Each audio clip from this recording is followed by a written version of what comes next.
Um levantamento realizado pelo Centro Nacional de Monitoramento e Alertas de Desastres Naturais revelou nesta semana que o Brasil passa pela pior seca em 50 anos. O órgão oficial do governo, que é ligado ao Ministério da Ciência, analisou a quantidade de chuva que cai e a quantidade de água que se perde por evaporação e transpiração das plantas desde a década de 50. Enquanto isso, o Instituto Nacional de Meteorologia, o INMET, está alertando que o tempo vai seguir bastante seco no país. Um relatório da CNA, que é a Confederação da Agricultura e Pecuária do Brasil, com dados da Climatempo, revelou que grande parte do Brasil está entre 100 e 150 dias sem chuva. Essa tela que vocês que nos assistem pela televisão podem observar, então, boa parte do mapa com essa condição climática. A gente vai detalhar porque muitas dessas áreas estão vivendo o período seco, o que é natural, mas há de se olhar com mais atenção para essa informação. Nós vamos tratar disso já já. E o presidente da bancada do agro no Congresso Nacional, o deputado Pedro Lupion, gravou um vídeo em que ele mostra áreas em chama na propriedade rural dele, que fica no Paraná. E ele alertou para as dificuldades que os agricultores estão enfrentando em diferentes regiões do país nesse momento de tempo seco. Vamos ouvir. Pessoal, estou aqui na minha fazenda em Santo Antônio da Platina, olha a situação. E ainda tem vagabundo que vem dizer que é o agro que taca fogo. Olha aqui, ó, na minha fazenda, aqui é pasto, tiramos o gado daqui para não correr risco. E aqui, sabe o que é? Nossa área de reserva. Aqui é a PP, a área que a gente preserva. Olha lá, tá queimando o mato inteiro. O caminhão do bombeiro não consegue chegar, o caminhão da usina de cana que tem aqui perto não consegue chegar. Nós estamos com os nossos funcionários, com o pulverizador aqui, tentando conter o fogo. É o estresse que passa o produtor rural nesse tempo de seca e ainda tem vagabundo que diz que é o produtor que está atacando fogo nas coisas. Realmente um cenário desafiador para diferentes regiões do país, com fogo na propriedade rural e, claro, com toda a dificuldade de assistência. A gente vai adiante porque os dados do Instituto Nacional de Pesquisas Especiais, o INPE, indicam que em 2024 foram registrados mais de 147 mil focos de queimada aqui no Brasil. A Amazônia e o Cerrado são os biomas com maior número de registros. Mato Grosso e Pará, importantes estados para o agro brasileiro, aparecem no topo da lista de registro de focos de queimadas nestes estados. É hora da gente entender, será que é de fato a pior seca da história que estamos enfrentando? E se é a pior seca, o que podemos esperar para as próximas culturas que estão aí sendo preparadas para o plantio, a exemplo da soja brasileira? Convidamos PhD em meteorologia, o Luiz Carlos Molhon, para responder a esta e outras perguntas. Molhon, seja bem-vindo. Eu já te pergunto, estamos vivendo, de fato, a pior seca da história? Com base em quais dados, que cenário podemos afirmar isto? Você mesmo afirmou que estamos num período de seca, né? Existem localidades aí no Centro-Oeste, por exemplo, que normalmente, em média, de maio até setembro, chove 5% do total anual. É normal se ter esse tipo de situação. Eu não concordo que seja a pior seca dos últimos 50 anos, porque tivemos, por exemplo, em 1963, um ano bastante seco associado a um El Niño. E também esse El Niño de 2015, 2014, 2015, vocês se lembram muito bem que afetou severamente São Paulo, né? São Paulo teve que usar o tal do volume morto lá da Cantareira, que deixou muita gente preocupada com falta de água. Então, esse tipo de situação, para mim, é normal. O que está acontecendo? Acima de 3 quilômetros de altura, mais ou menos, a umidade relativa está muito baixa, está inferior a 10%. Ontem, por exemplo, chegou em cima de Brasília a 4% a umidade relativa. Isso faz com que haja maior transmissividade, maior transparência da atmosfera e maior transmissividade da radiação solar. Como, de fato, estamos com alguns locais com 140 dias sem chuva, é óbvio que essa radiação solar que está entrando a mais por conta da atmosfera superior estar mais seca, essa radiação vai ser usada, não para evaporar água, que não tem, mas para aquecer o ar. E as secas, elas são muito relativas. No passado, já aconteceram secas severas, como, por exemplo, se eu pegar aí o Centro-Oeste, Minas Gerais, o oeste de São Paulo, 1929, 1931, 33, o próprio ano de 1963, 84 também foi um ano seco. Agora, ficar seco nesse período não há problema nenhum. Minha previsão para o restante do ano, outubro, novembro e dezembro, é, em algumas localidades, de 600 a 800 milímetros aqui no centro-oeste, de tal forma que a gente vai terminar o ano e, no histórico, posteriormente, não vamos ver que esse ano de 2024 significou, assim, uma seca severa. Interessante. Só por curiosidade. Pois não. Só por curiosidade. O porto de Manaus, no Rio Negro, nós temos dados dele desde que os ingleses começaram a construção do porto flutuante. Desde 1902. São 120 anos ou mais de dados. O nível mais baixo do Rio Negro nessa série histórica foi 1926. 1926. Aí eu deixo a pergunta para o telespectador: qual era o desmatamento que existia na época ou a quantidade de gás carbônico que o homem colocava? Então, essas coisas são repetitivas. Vamos pegar um caso recente, ao contrário, a cheia de Porto Alegre. Já tinha ocorrido em 1941, em maio de 1941, levou 83 anos para ocorrer de novo, mas você nota que esses eventos são eventos que, na média, no fundo, eles desaparecem. São anos que podem ocorrer ou excesso de chuva ou falta dela, e são anos normais, vamos dizer assim, dentro do padrão que a gente tem. Em outras palavras, são duas questões aqui que eu quero colocar para você.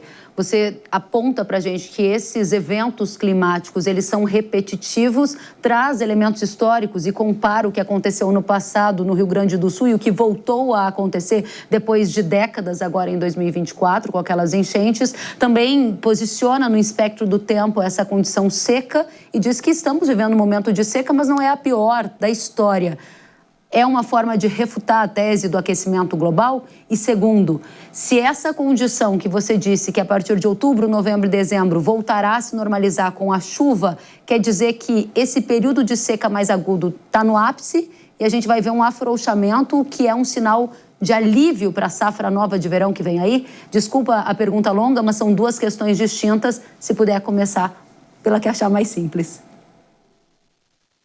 Está correto. Na realidade, nós estamos passando por uma situação, como eu disse, que é inusitada, mas que nós já vimos isso acontecer na década de 70, início da década, na década de 60, início da década de 70. E, de uma certa forma, induz o pessoal a acreditar, as pessoas a acreditarem que estamos indo para um aquecimento global. Mas, na realidade, não estamos. Nós estamos indo para um resfriamento global que vai ser caracterizado nas regiões fora dos trópicos. Grandes produtoras como os Estados Unidos, por exemplo, a China, a Índia, eles vão ter problemas com invernos mais longos e invernos mais intensos. E aqui na região tropical, pegando, digamos, sul da Amazônia, centro-oeste, e principalmente a parte norte do sudeste, nós vamos ter situações que vão se repetir semelhantes a essa nesses próximos 10 anos. Isso induz as pessoas a acharem que está havendo um aquecimento global, mas na realidade é uma situação, como disse, que a atmosfera está seca, entra mais watts por metro quadrado da radiação solar, e não tendo água para evaporar, esse calor é convertido em aumento de temperatura. Por outro lado, percebe-se que as temperaturas mínimas durante a noite estão mais baixas também. Assim, a amplitude térmica, a diferença entre a máxima e a mínima, aumentou temporariamente, mas isso deve se regularizar. E certamente vamos terminar o ano, provavelmente, com uma ligeira redução, porque o número de dias com chuva que está faltando é exatamente no período seco. Interessante. Molion, você há pouco dizia, então, que não necessariamente esses eventos climáticos mais extremos têm correlação com o aquecimento global, fala em resfriamento e diz ainda que alguns concorrentes do Brasil, como Estados Unidos, podem passar por períodos mais longos de frio. Essa condição climática macro que muda impactará a agricultura brasileira de qual maneira? Você falou do concorrente Estados Unidos, aqui no Brasil a gente vai ter períodos de qual condição climática que pode alterar, por exemplo, culturas de soja, de milho, de café. Existe isso no seu radar? Existe, eu acho que não altera muito a cultura de soja e milho, por conta que a gente pode ajustar a janela de plantio. Se as chuvas começarem atrasadas, por exemplo, se eu não espero chuvas regulares em outubro, eu posso atrasar o plantio, principalmente no centro-oeste e norte.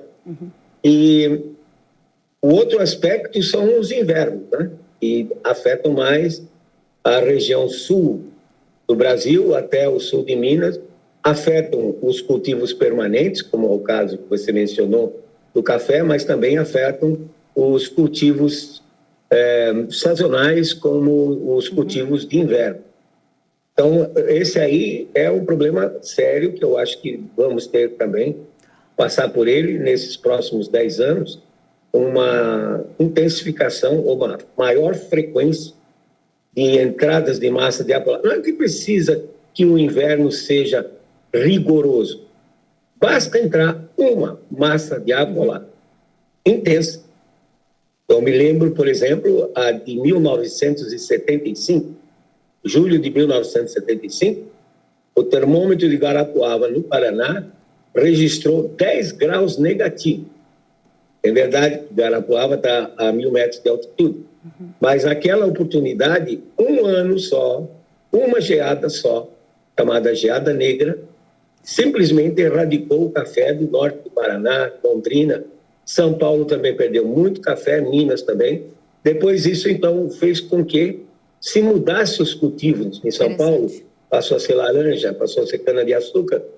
Os mineiros, como a tradição manda, já que é uma tradição secular, voltaram a plantar café. Mas o Paraná e São Paulo reduziram. Muito bacana de analisar o que você diz, de que não precisa haver uma repetição desses fenômenos, mas um fenômeno de grande intensidade, ele já é capaz de alterar toda a condição daquela região para culturas. A exemplo do que a gente viu agora nessas enchentes no Rio Grande do Sul, que lavaram as terras em áreas produtoras de arroz, algumas não poderão mais semear essa cultura. Molion, muito bom. Agora, para a gente encerrar, estamos às vésperas da safra. Deixa eu fazer um adendo, Kelly. A gente fala muito em planta, né? Mas tem que lembrar também que os animais, sim, os bovinos de origem tropical, eles também são muito sensíveis.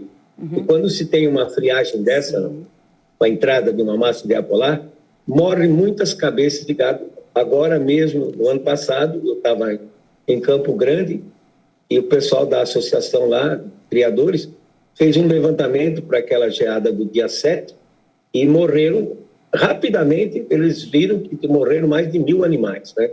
Então, lembrar também que não é só a agricultura que sofre, mas a pecuária também.